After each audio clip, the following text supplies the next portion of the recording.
Hello, and welcome to Recipe Redemption. I'm Mike Uyak.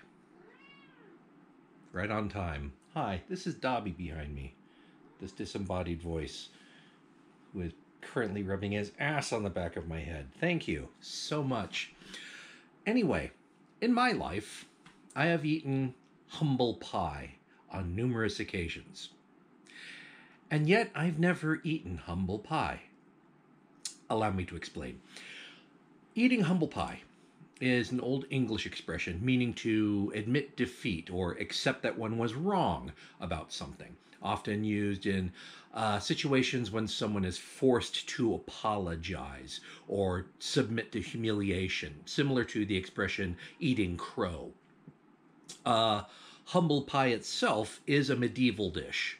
Umbles, or originally numbles, derived from the French nomble, referred to a deer's innards, the offal.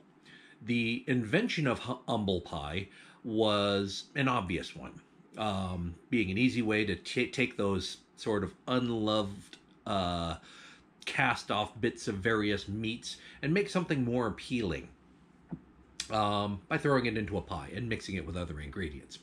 The actual word humble comes from a completely different etymology. But because both numble and humble were very often written missing the first letter, folk etymology kind of combined the two, and umble pie became humble pie, and the original word numble kind of faded into obscurity. So, what is humble pie exactly?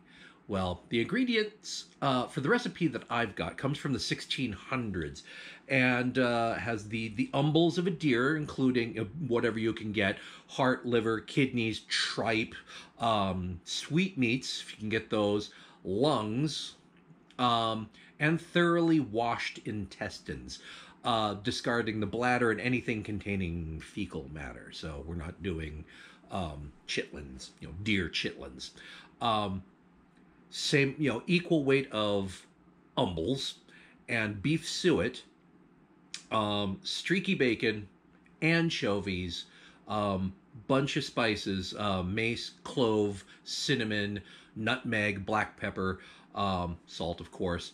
Then you add in fruit, raisins, dates, apples, candied orange peel, lemon peel, some lemon juice, and then lemon juice, and then thrown into a pie crust and baked for a significant amount of time. Now, this recipe, it's been adapted from the 1600s version.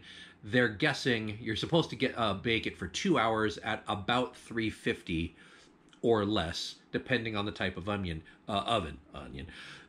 These recipes, they were written for fuel-fired oven, like wood-fired ovens, where you didn't have a whole lot of temperature control, and so a lot of times it was an experienced cook just sort of knew, okay, a pie is supposed to be baked in a moderate oven, which we have by convention decided is 350 Fahrenheit or 175 Celsius, but they didn't have thermometers.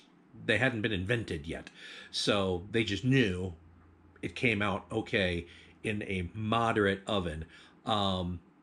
Essentially, you kind of based it on feel, and the temperature of your oven changed over time because, of course, your wood burns down and then you throw another log on and the temperature flares back up again. So it took a real experienced baker to know how their oven actually behaved. So about 2 hours. I did mine about an hour and a half, but let's just see how it goes. So here we have a plate of umbles. I have, in this case, I couldn't get a hold of any deer innards. For some reason, that's very rare. So I have beef, kidney, liver, and tripe. I boiled them for an hour in salted water, drained the water off, and now I'm throwing it into a food processor with 4 thick slices of bacon. And just going to blend that up into a nice paste so that it distributes well in my pie.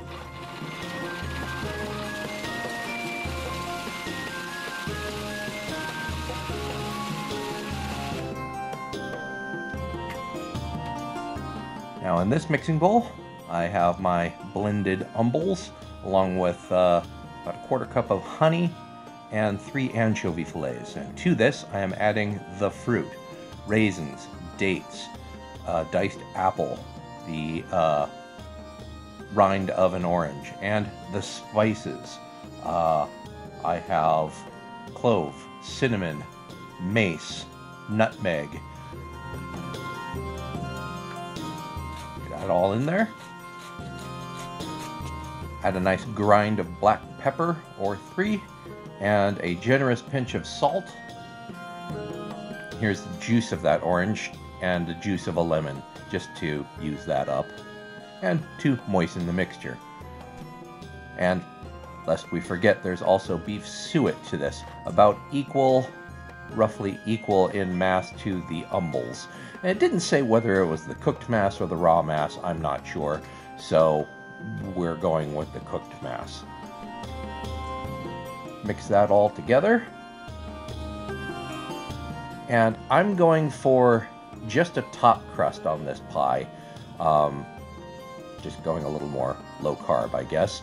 Just press down onto the edges and sort of crimp to make a nice edge on the pie. Trim off any excess and throw that bad boy in the moderate oven.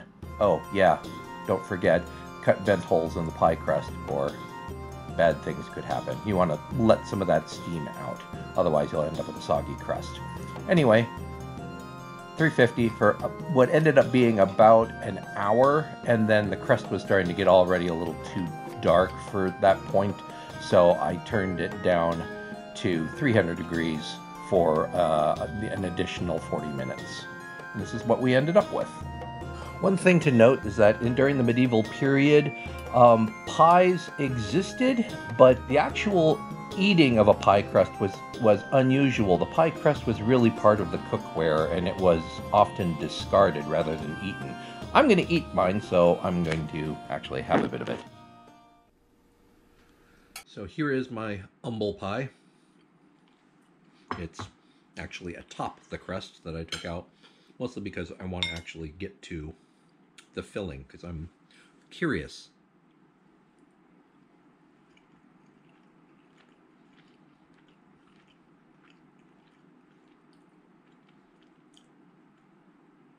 It's not bad. It's definitely organy. There is, the bacon, I don't really taste the bacon. There's a little bit of smokiness, but I don't really taste a porkiness. I think that sort of metallic livery flavor of the organ meat is kind of overpowering it. The raisins and the apple are really adding to a nice fruity sweetness to it. A little bit of honey to it too, but now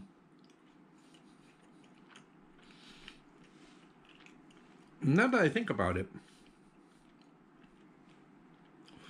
adding these fruits and candied orange peel and honey to meat and baking it into a pie makes me realize this is a mincemeat pie.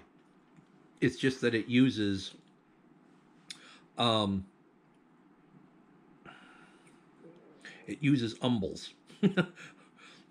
It's using organ meat instead of steak, or ground sausage, really. And mind you, modern mincemeat pies that you get around the holidays don't have any actual meat in them anymore. It is just fruit and sometimes nuts in a pie. But the original medieval recipe would have had actual meat.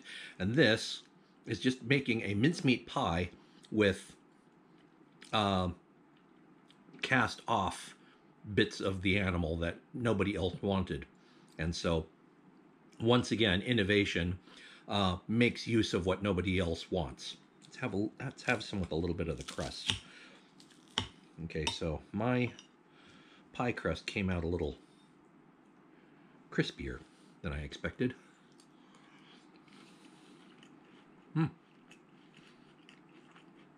But still fine. I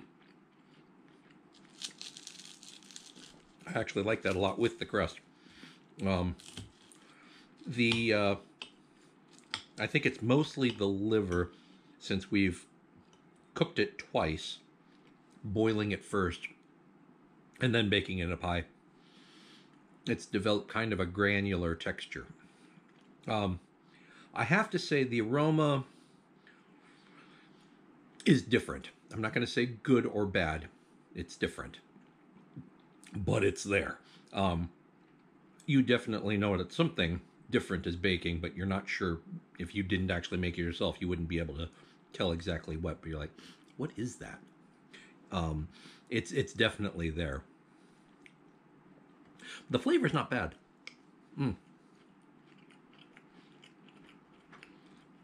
So, let's discuss offal for a moment. Because it used to be, and to a certain extent, the same applies today. Offal, innards, are not always on everybody's sort of radar. A lot of people are kind of put off by the idea of eating organ meat. So I ended up having to buy quite a bit of liver, kidney, and the tripe. And so if you're making, I used about half of it for the humble pie. So what do you do with the rest of it? You eat it. So here's what I did. First one is the tripe. I just stewed it. I'm used to getting tripe at dim sum in Chinese restaurants, and it usually comes kind of stewed in a flavorful broth that is seasoned, I guess, with soy sauce, like a rice wine vinegar, other aromatics. I'm not 100% sure what goes into it, you know, the secret herbs and spices, but comes out soft, but just a little bit chewy, fragrant, and a little bit oily, but I like it.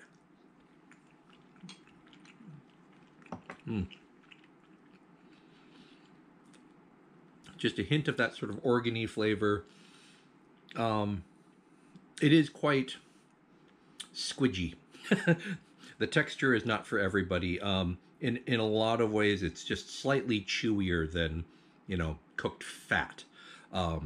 It is not. It is mostly a kind of a connective tissue, but it is an organ meat, so it has soaked in a lot of that flavor.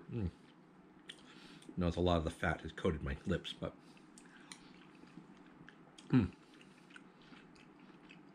that flavor takes me back. Not for everybody. It is an acquired taste. I get it. So, moving on. Steak and kidney pie. Yeah. I'm starting off with beef kidney and ground beef cooked together. The beef kidney obviously properly cleaned, any membranes removed, all that good stuff, and just sauteed. I've added some beef broth to this, along with my veggies, the usual mirepoix of onion, carrot, and celery, plus some garlic and sauteed mushrooms. Bring that up to a simmer, and I want to thicken this, and some recipes actually use tomato paste to thicken and also give it kind of a nice brown gravy. I'm going to go with a beurre manier here, which is just flour and butter sort of mixed together until it forms an even paste, and then slowly stirred in a little piece at a time. Simmer that for about a half an hour just to make sure everything cooks well, And just as a little secret ingredient, I added a little scotch to this. Then throw into a pie shell, trim, cut vents, bake.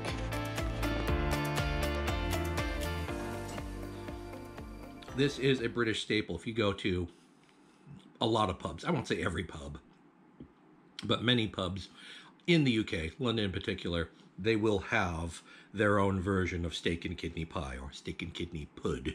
And it is a pot pie with both steak, beef, I used ground beef, and kidney. Now sometimes you'll actually get lamb instead of beef, and that's fine too.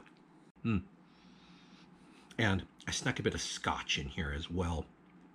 Give it a little bit extra sort of smokiness, and just the alcohol kind of helps to sort of cut through the richness.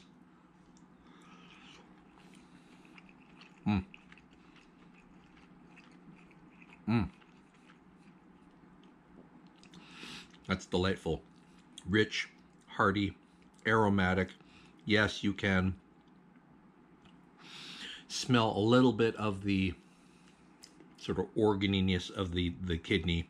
And the kidney, once it's boiled up, it becomes a little chewy. So there's a bit of a snap to these bits of kidney that you get, in addition to just the nice tender ground beef.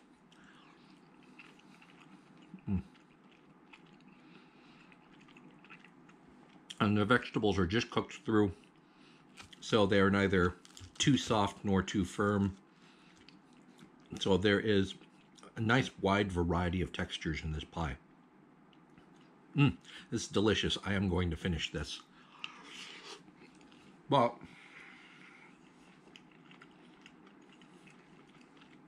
there are some other things that I want to cook. Pardon me a moment.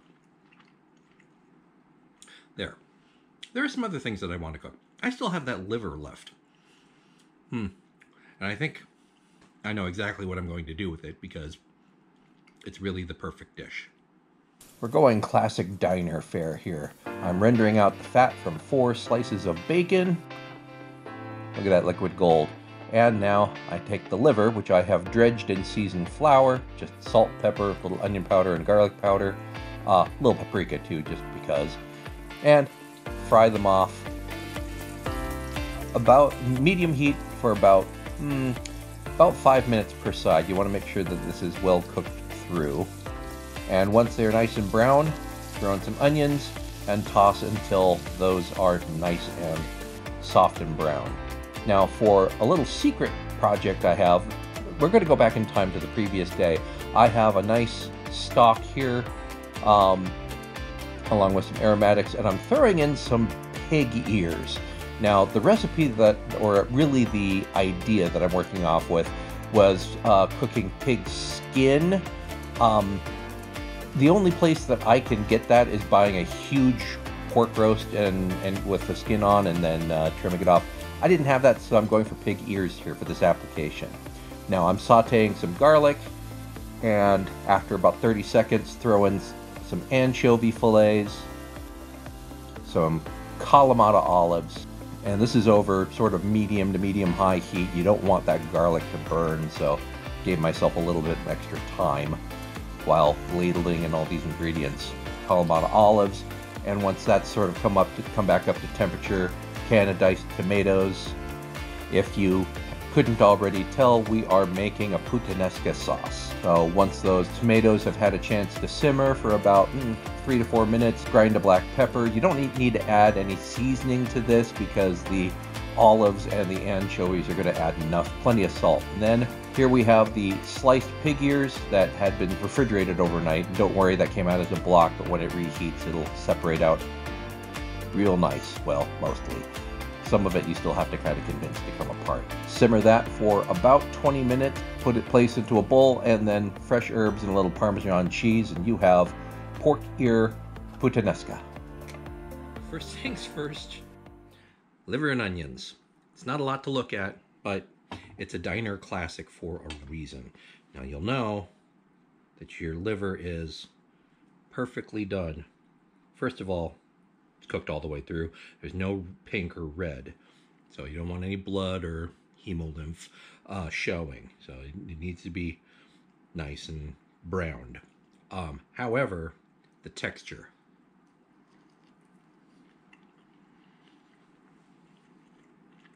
Still a little bit of a chew to it, and it's not gritty.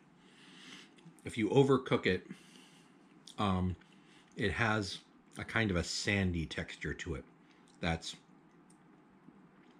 not entirely unpleasant, but it's not perfect. You want it nice and tender and soft,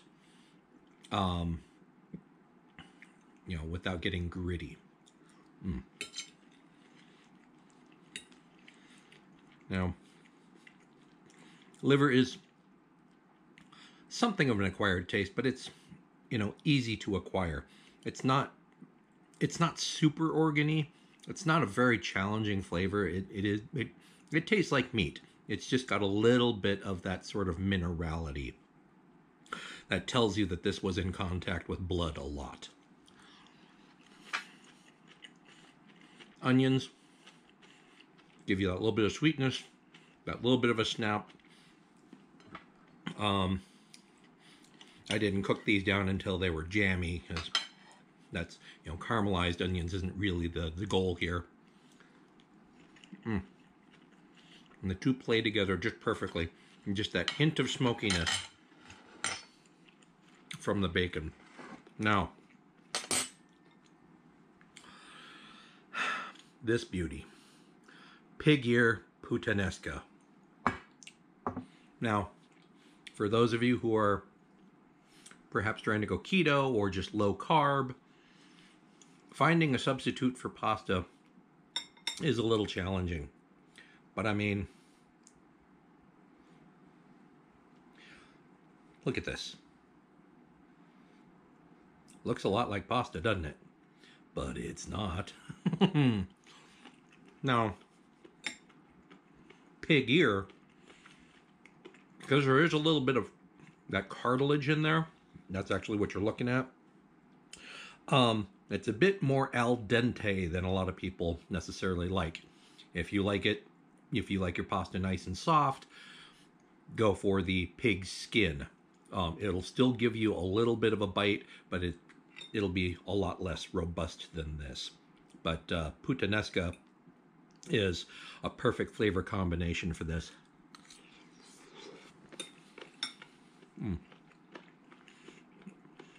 All of that gelatin that came out of boiling the pig ears goes to emulsify the sauce. The flavor is, as some Australian YouTubers might call it, whack bang of flavor. It's really hard to describe other than just it's amazing.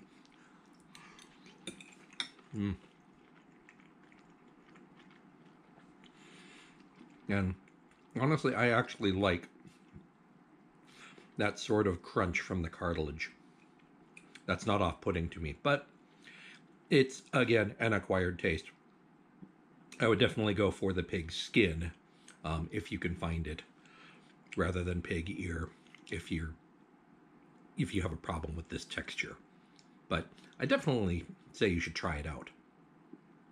So what do you think? What other awful things have you eaten? Let me know in the comments below, and let me know if there's anything that I should try for a subsequent episode. As always, I invite you to like, subscribe, comment, share with your friends. Don't forget to hit the notify bell, all the internet things. And I'd like to thank you for watching. And I'll see you next time here on Recipe Redemption.